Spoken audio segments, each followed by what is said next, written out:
¿Cuál es la situación en este momento? Se hizo una consulta, efectivamente ganó el no por más de 1.900, 1.800 votos. ¿Cuál es la situación en este momento de la Universidad Central y de otras universidades autónomas? En este momento la situación de las universidades es crítica, al borde del caos. ¿Por qué es crítica?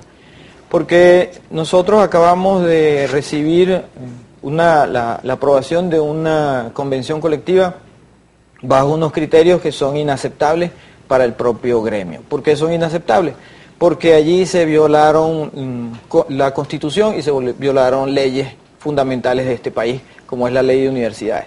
¿Y por qué decimos esto? Porque, por ejemplo, la tabla salarial nuestra de los profesores aprobada en el primer convenio colectivo, que fue de 2013, establecía una distancia, una diferencia entre los escalafones de los universitarios, los profesores universitarios, que estaba en el 20%.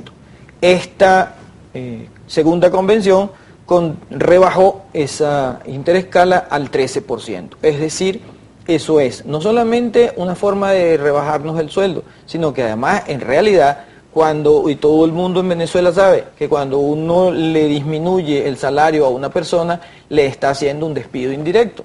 Entonces, ¿cómo quedan los derechos adquiridos con esta medida entonces? Bueno, pisoteados. Y entonces por eso es que nosotros estamos en pie de lucha y por eso estamos reclamando que el ministro, que ya se dio una primera reunión con el viceministro Jason Guzmán el día jueves de la semana pasada, en donde se comprometió a concretar una reunión del ministro con la FAPU. No se ha concretado esa reunión, es decir, no se dio en el fin de semana, que era cuando lo estábamos esperando, pero seguimos esperando. ¿Por qué? Porque es necesario, en primer lugar, mantener que la Constitución es nuestra carta magna y por encima de la Constitución no hay nada. Es decir, ningún gobierno puede pisotear los derechos adquiridos. Y si estos derechos estaban contemplados en la primera convención colectiva, este gobierno tiene que corregir ese error cometido y, por lo tanto, subsanar el daño que nos están haciendo a los profesores con esas tablas salariales. Pero vuelvo a la pregunta que hiciste, crisis universitaria. ¿Por qué estamos en crisis? Porque nuestro ya mermado presupuesto, que es un presupuesto para contemplar providencias estudiantiles, sueldos y salarios, investigación y extensión, ha sido mermado en un 68%. Es decir, lo que nos otorgaron fue el 32% de lo solicitado. ¿Cuánto va para sueldos y salarios de este 32%? El 85% del presupuesto universitario va dedicado a salarios y sueldos. Es decir, que el 15% restante tienes que dividir y multiplicar y hacer milagros para que eso alcance para investigación, para docencia, para generar proyectos de investigación, apoyar proyectos de investigación, para generar extensión y otros gastos que genera una universidad como la nuestra. Entonces, el panorama es, por supuesto, oscuro.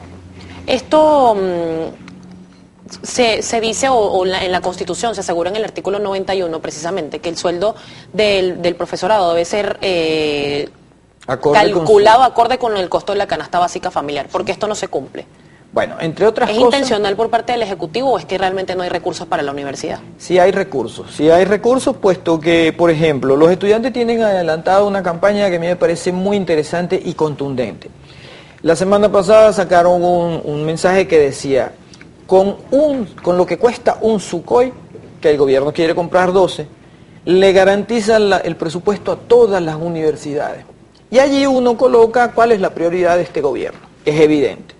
Prefiere comprar unos aviones que además son de caza combate, es decir, ni siquiera sirven para patrullaje.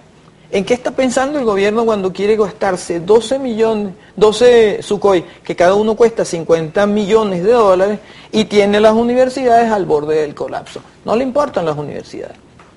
No está entre sus prioridades para el gobierno tener una sociedad de conocimiento, una universidad que genere conocimiento y que genere respuestas a los problemas, a los grandes, gravísimos problemas del país. Ahora